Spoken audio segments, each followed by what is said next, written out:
loves, it's your girl Sensibility here. Welcome back to my perfume channel. Today is just another day here in Indiana. I believe it is raining, so it's a typical spring day, so I thought it would be a perfect day to do this review. I got this beauty in from Macari. I paid about 40 bucks for it. Boy, did I snag this one up quick. Had no clue what it smelled like, but it's definitely, I don't know if they call it a flanker or it's a branch off from Beautiful Belle. So far, there's about 3 of them in the collection, and I have 2 of the 3. So if anybody by chance has the Chinese New Year Beautiful Belle, shoot me a message. Let me know if you want to swap that for something. So today's video is going to be on Estee Lauder's Beautiful Belle Love. Guys, I fell in love with Beautiful Belle the first time I ever smelt it. Now, it is like over the top, a white floral, you gotta love it type person, because it's going to come off too strong. White florals are very screechy, but when they initially dry down, they're quite beautiful. This one, when I seen it on Macari, I was like, oh, I'm going to get it. They're selling it for 40 bucks.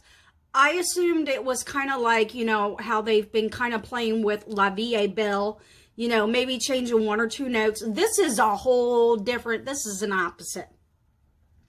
This is nothing like the original Beautiful Belle, but this is gorgeous. So maybe for those that don't like the screechy white florals, you may actually like this one. This is beautiful.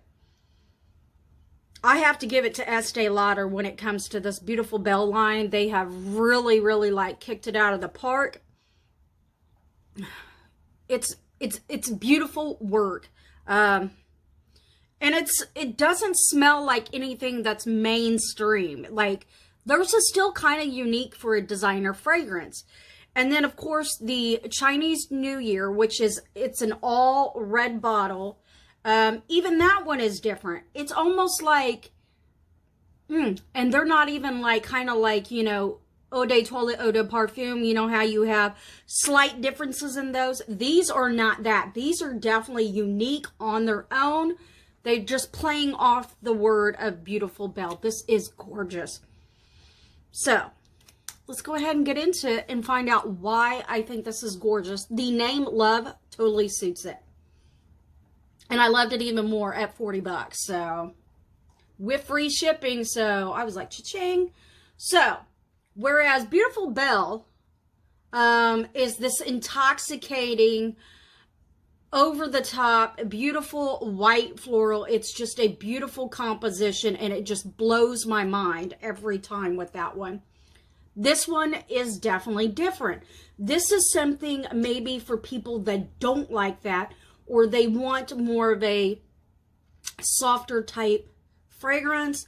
I also dubbed this more as the Gourmand. So this is the Gourmand sister, whereas the Beautiful Belle is the older sister that goes out into the world. She makes her statement. She makes herself known. That fragrance will catch people's nose.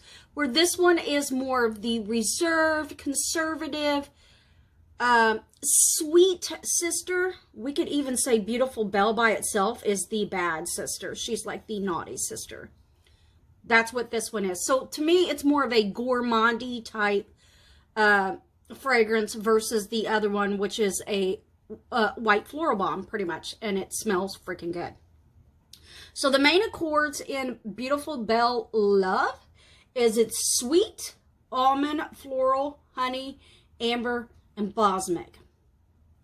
This gets a lot of like versus love, but the love line is growing. It has been dubbed a fall winter fragrance because it is sweet. So this would be something that if you already own a Beautiful Belle and you like that mainstream, this would be your fall winter, whereas Beautiful Belle would be your spring summer. Guys, right there, those are the only, if you are one of those people where you're very much a minimalist and you just need simple, there you go, right there. There's so many collections that I do where it's like, this is perfect. Like, you have your fall, winter fragrance, and then you have your spring, summer fragrance. Like, wow, good job from the brand. So this is definitely dubbed as a day fragrance. This would not, because of the notes that are in it, I don't see it as being a nighttime fragrance in my opinion either. So I definitely would vote daytime on this one. Look, let me even click it. Day, and oh, I love it. So we're just going to make that love line grow even more.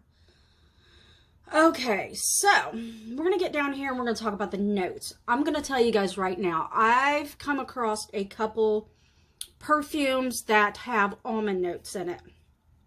And in the beginning, I think the one that really comes to my mind is Black Phantom by Kilian.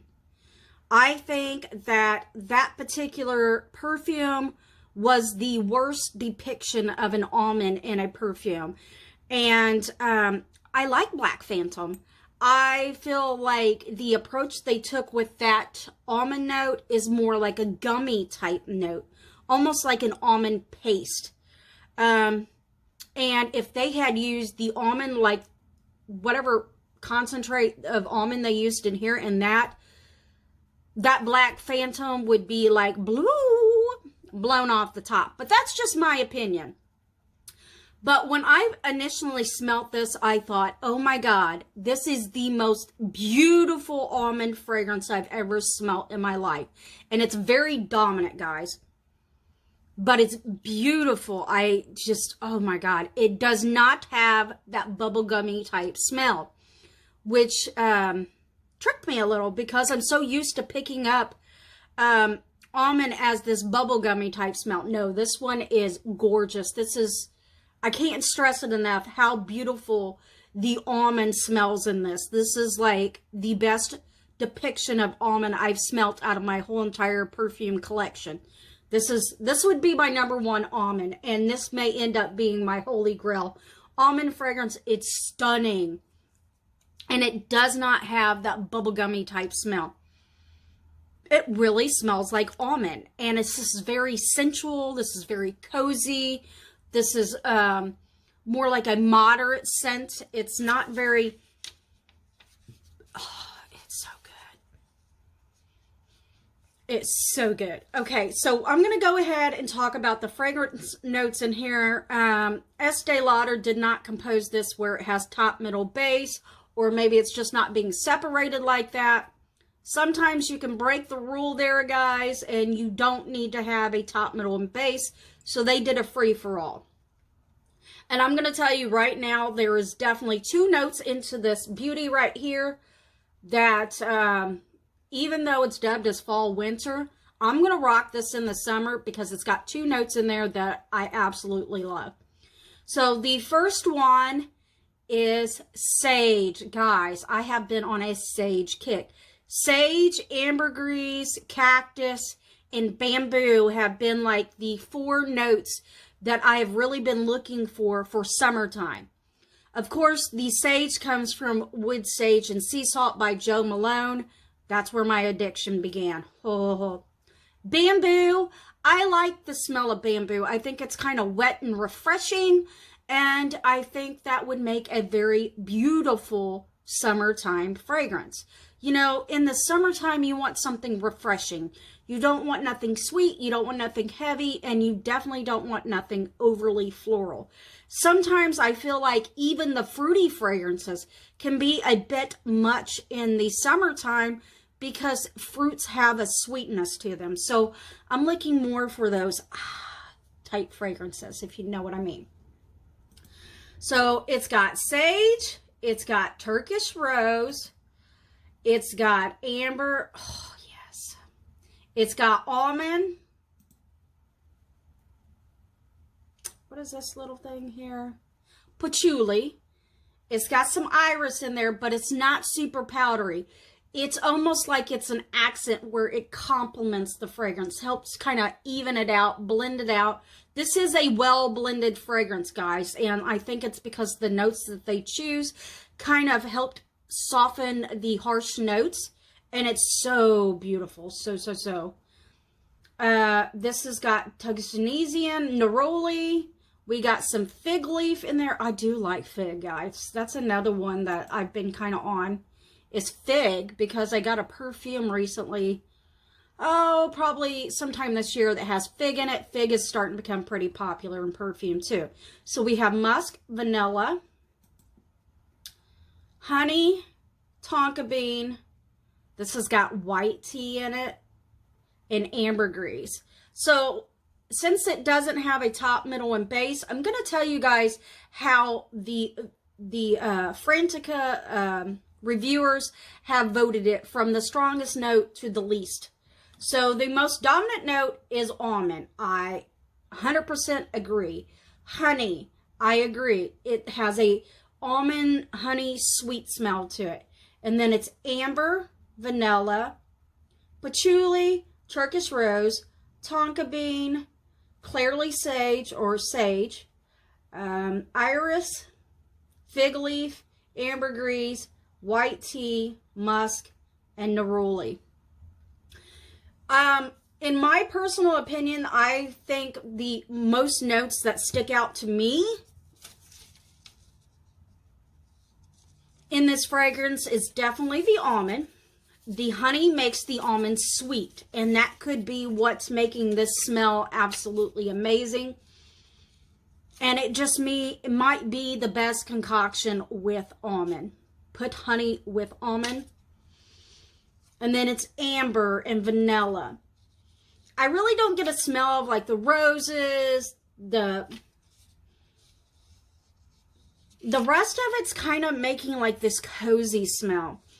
It has a lot going on, but honestly, the first 4 notes of almond, honey, amber, and vanilla is what I smell. This is sexy, and I am so glad I got this sucker for 40 bucks. So, there you go, guys. That is my new perfume. I always got new perfumes. I am